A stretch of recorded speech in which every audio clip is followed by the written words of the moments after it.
billion o yung 125 million? Billion. Pangalawa, yung pondo ng PhilHealth na nagkakahalaga ng 89 billion pesos, pondo ng PhilHealth, saan napunta Bongbong Marcos?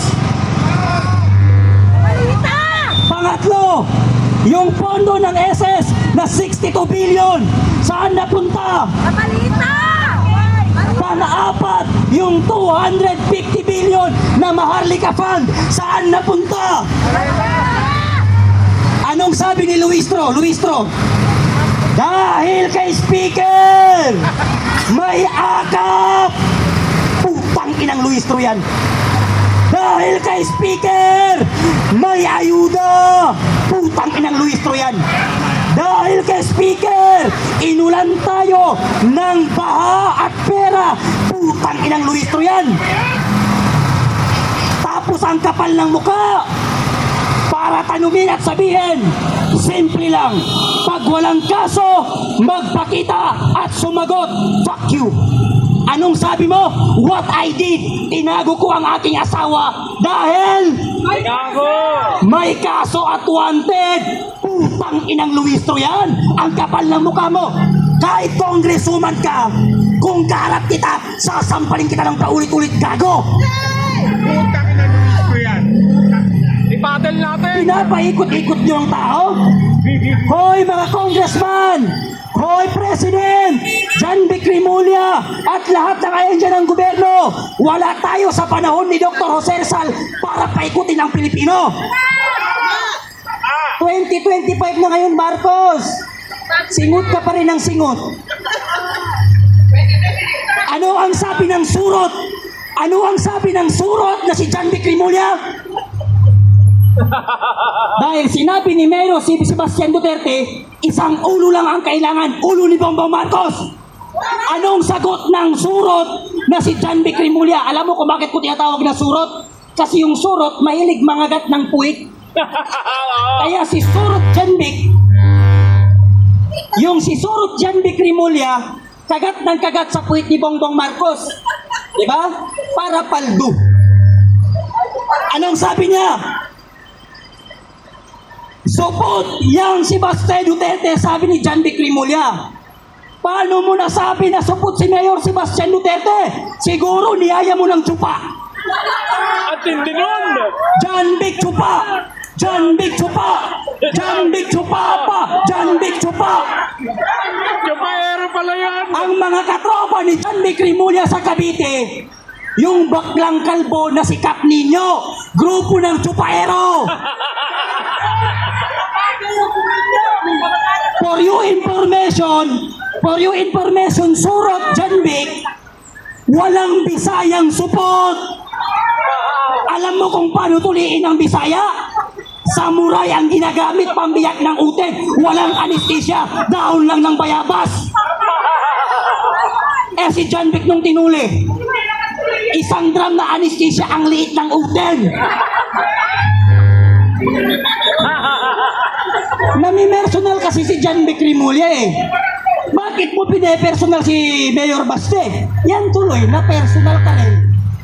Kaya mo siguro nasabi na support dahil niyaya mo ng supa.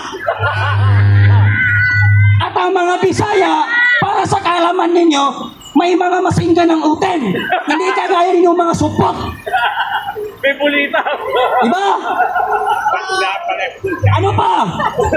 May pulita ng hotel. Nung tinanong ng mga media, yung takapagsinungaling ng Malacanang na si Claire Castro, ano ba ang desisyon ng presidente? Paano niya niresolbahin ang pagtaas ng produktong langis? Ano ang sabi ni Castro? Unang putok, ang pangalawang presidente wala sa bansa, nasa ibang bansa. Tanga! Ang tanong ng taong bayan, paano re-resolbahin ang pagtaas ng produktong langis? Hindi kung saan si Sara. Ang administrasyon natin ay walang pakialam sa ating panawagan. Ang Pilipinas ay nangunguna sa may pinakamataas na presyo ng produktong langis dahil sa buwis na pinapataw o sinisingil ng ating gobyerno. Habang yung mga taga-ibang bansa, nagbibigay sila ng subsidiya para pababain ang produktong langis, ang ating bansa naman ay nagpapataw ng 12% na VAT o value added tax na siyang dahilan kung bakit napakamahal ng langis sa atin at napakahirap sa atin ngayon. Si Congressman Leandro Leviste, hinihingi niya at nagsulong siya ng batas na ibaba o suspindihin ang produktong langis o kahit man lang ibaba yung 12% from 12% to 10%. Ano ang ginawa nila, Ralph Recto? Ano ang ginawa ng administrasyon? Huwag suspindihin ang value added tax dahil malaki ang mawawala sa gobyerno. Ibig sabihin, ayaw ni Bongbong Marcos. Kaya patuloy yung pagtaas ng bilihin sa atin. Ang administrasyong Marcos, malinaw na wala silang kakayahan magbigay ng ayuda. Nagbibigay na nga lang sila ng ayuda, 5,000, may nahimatay pa, 13 hours, pumipila yung tao. 24 hours nakapila yung tao. Bakit pinapahirapan? Samantala nung panahon ng pandemic, si Rodrigo Roa Duterte, walang trabaho, walang labas. May nagutom ba? May nagutom ba? Pandemic yan, BBM. Ikaw, walang pandemic. Bakit mas masahol pa sa pandemic yung krisis na kinakaharap ng mamayang Pilipino? Itigil mo ang pagsingot mo para makita mo yung paghihirap ng mamayang Pilipino. Para makita mo yung sigaw at marinig mo ang sigaw ng taong bayan. Tapos sasabihin sa atin, sabi sa atin, nung mga loyalistang supporter, alam mo ba Kuya Park kung bakit hanggang ngayon, mula noon hanggang ngayon, loyalista pa rin kami? Sabi ko bakit? Kasi si Ferdinand Marcos walang ipinapatay kahit isang Pilipino. Ipinakita niya sa akin yung video ni Imelda Marcos na ayaw daw ni Imelda Marcos na may mamatay. Ang tanong, bakit ang daming pinatay nung panahon ng martial law? Ilang Pilipino ang tinorture? Ano pa ang ginawa ng Marcos Sr.? Nung pagtangkaan ng sakupin ng Sabah, inipon niya ang mga Muslim sa Mindanao para pag-trainingin, para lusubin ang Sabah. Pero anong sabi ng mga taga Mindanao? Hindi namin kayang lusubin ang Sabah dahil mga Muslim sila kalahi namin. Para maintindihan ng mga taga-Luzon. Kasi ito, grabe man brainwash yung mga media nung panahon ni Marcos Sr.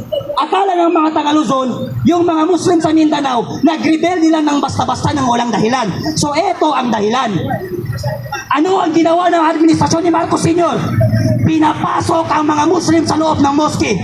Yung Jabida Massacre, Palimbang Massacre, Alamada Massacre, Pekawayan Massacre, lahat niyan at iba pang lugar, ang daming minasaker na Muslim noong panahon ni Marcos Sr.